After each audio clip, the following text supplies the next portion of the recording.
Hello and welcome to another Airbrush Asylum video. A few of our viewers have asked me to show them how I hold the airbrush and get fine detail. I'm going to show you today how I do that, and I'm also going to show you by using two different airbrushes. We're going to be using the HPCS Eclipse by Iwata. Okay, so it's a gravity feed airbrush. And we're also going to use the CMC Plus Iwata. That's also a gravity feed airbrush. This airbrush has a 0.23mm needle in it, whereas the Eclipse has a 0.35. So this particular one, we can drop the pressure down a little bit, thin the paint out a little bit more and get a finer line, whereas the Eclipse you can pretty much use the paint 1-to-1 and spray through at a higher pressure, and it will allow you to get fine detail. You can adjust that as you're painting, so whatever I show you today, you just work with what works best for you. If the paint is splattering for whatever reason, then increase your pressure. If you find that it's too high, then drop it down, and that'll help you to get fine lines. All right, so it's a matter of just getting your balance right. Every artist has different mixes, but I'll show you what I like to use, and you can work off that. I'm also going to show you now just up close on how I hold the airbrush, because that's one of the most important things for myself. I've got my own way of doing it. Again, other artists, they like to do different things, but I'm going to show you up close how I hold it, and then you can practice that as well. Okay, so we have our CMC Plus Iwata airbrush here, which is going to show you how I hold it. So what I do is I put my hand onto it like this, and you can see my trigger finger here. I don't overhang it. Some artists, especially a good friend of ours, Drew Blair, as you know, or you've seen some of his videos, he will hang his finger right over the trigger and just use that part there to pull back and get fine detail. That works really well on a side feed. I'll show you that in a minute. But for this particular airbrush, I find that uncomfortable because I find that the cup gets in the way. So personally, the way I've always airbrushed is I basically sit my finger there on the trigger, and I just gradually pull back only a little bit for fine detail, and then obviously further if I want to allow more paint to flow out. So I generally hold the airbrush like this.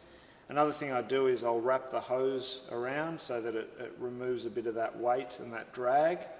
And I'll also use two hands. Okay, so I don't know if that's easy enough for you to see, but that's how I like to hold my airbrush.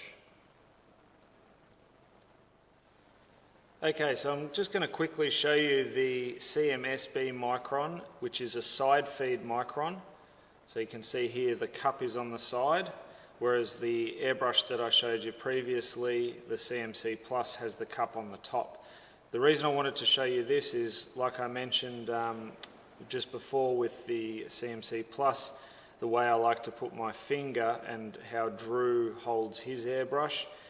Basically, this is the airbrush that he uses, and the way he holds it is he does put his finger right over the front like that. So you can see, and then he'll pull back a little bit just using that method there. So look, that works well with the side feed, but I still tend to use the finger on the trigger like that and just pull back very, very gradually so that you don't allow a lot of paint out. So it just depends on what's comfortable for you. Do whatever's comfortable, but I just wanted to show you this airbrush because you do have the option, if you have a side feed, to hang your finger over the front, and for some people that might be more comfortable. All right, so just experiment and pick which way works best for you. The paint that we're going to use for today's exercise is Trident water-based paint. It's an Australian-made product. I'll show you.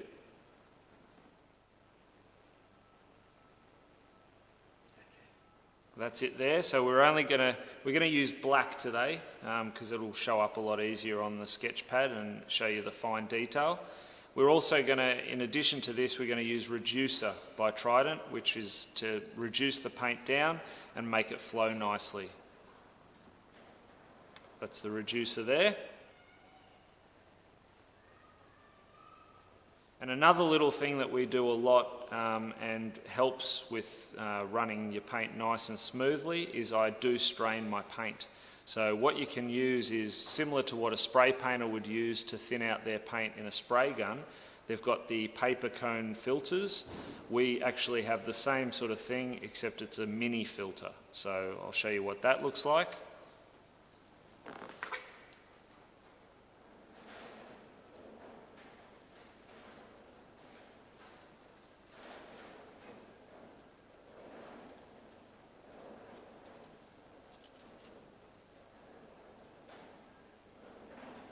Okay, so we're going to mix up the paint now. So like I said, we're using Trident water-based paint.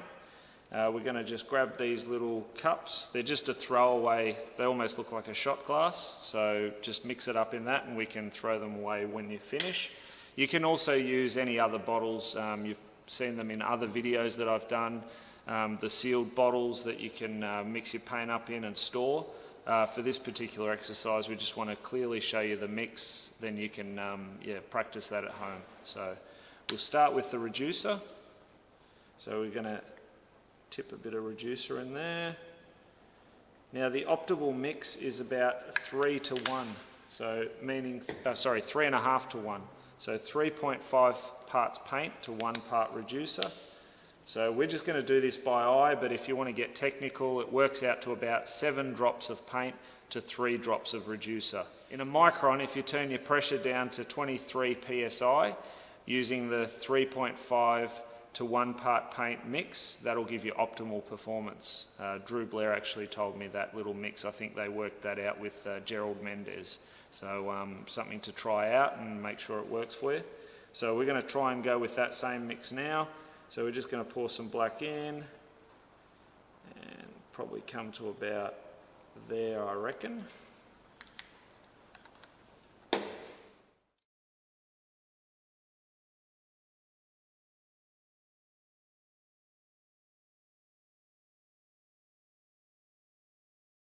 we're going to add that into our airbrush.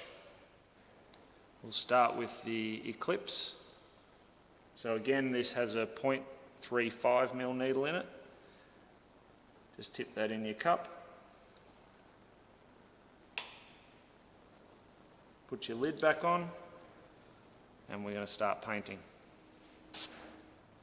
Okay, now that we've got paint in our Eclipse, I'm going to show you, first off, from a distance you can see you're getting a broad spray. So I'm keeping the air on all the time. You can see there I'm pressing down on my trigger finger.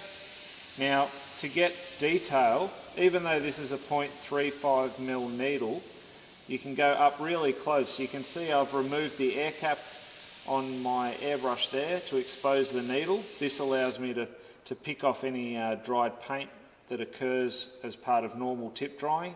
That's when the air and paint are flowing through that little nozzle. The air is drying, the paint creates tip dry. So it's always a good idea to remove that, and it also allows you to get up really nice and close and do fine detail.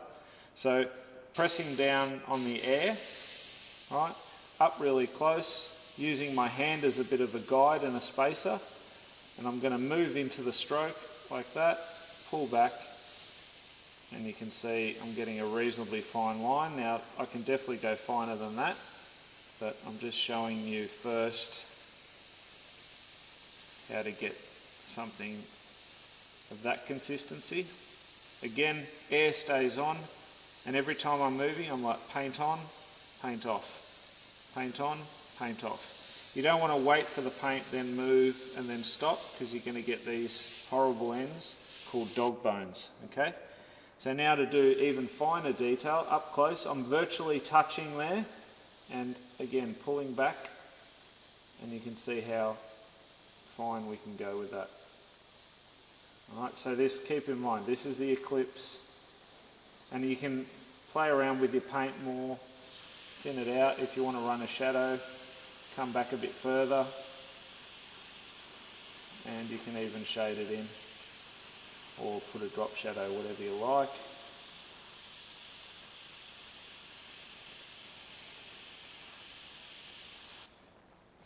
If you want to do a thicker line further away, you can use your knuckle to space yourself, or your fingers, like that.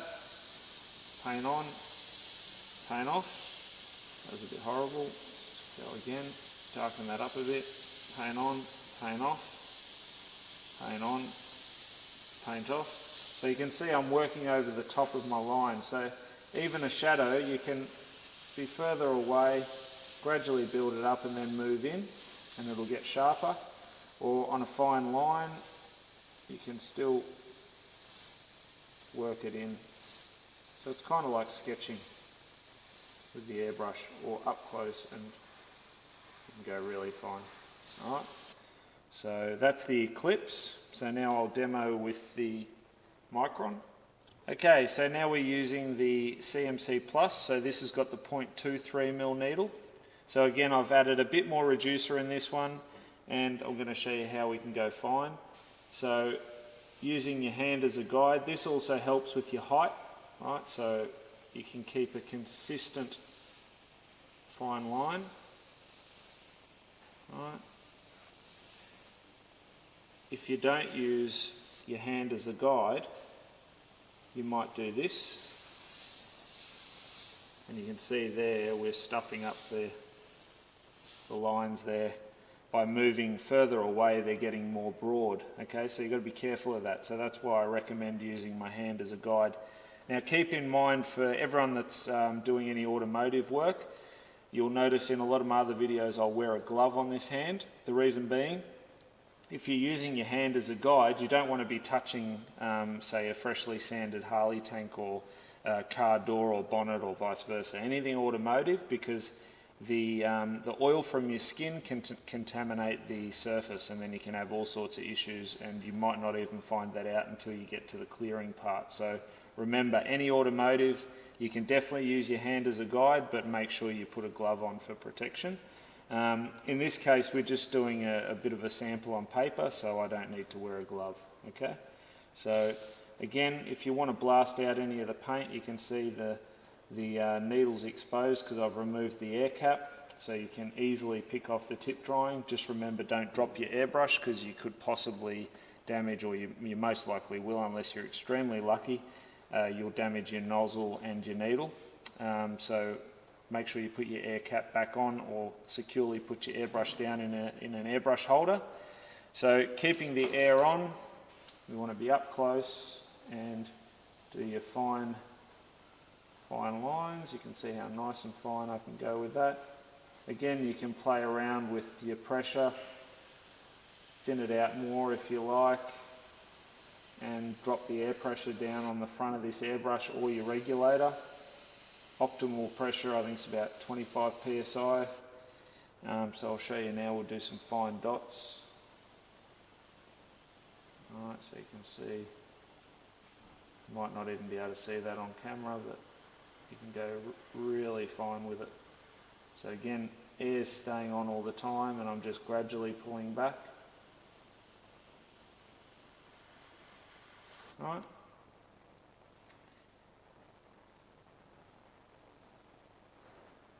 So another thing you can do when you've picked off your tip drying, you can either blast it out or put your finger over the front and pull back on your trigger whilst you've got your air on full, and what that does is it creates a bit of back bubbling and dislodges any of the dried paint in there. You've also got the option with this airbrush, you've got the cutaway handle, so you can press down on the air and then full throttle on the paint to remove any dried paint. Alright, but you can see that this goes nice and fine. Anything broader with this airbrush, you can again use your hand as a guide or your fingers, come back a bit further and sort of layer it on from a distance to get a softer shade, or if you want, you can go a bit heavier. So the more you pull back on the trigger, the heavier it will go. Okay, so what you need to do is you need to move with the airbrush. So you keep the air on all the time. You don't want to just wait and then move and then stop again, because you're going to get these horrible ends. Okay, so you need to have the air on all the time. So keep that pressed down, and then paint on, paint off. Paint on, paint off. You can see here it's starting to tip dry, that's why it was spinning a little bit. So again, you probably see a little bit of black on that needle. Pick that off. This is quite common with water-based paint. You won't get this as much with the automotive. Blast it out a couple of times, and then you're back in action. Okay?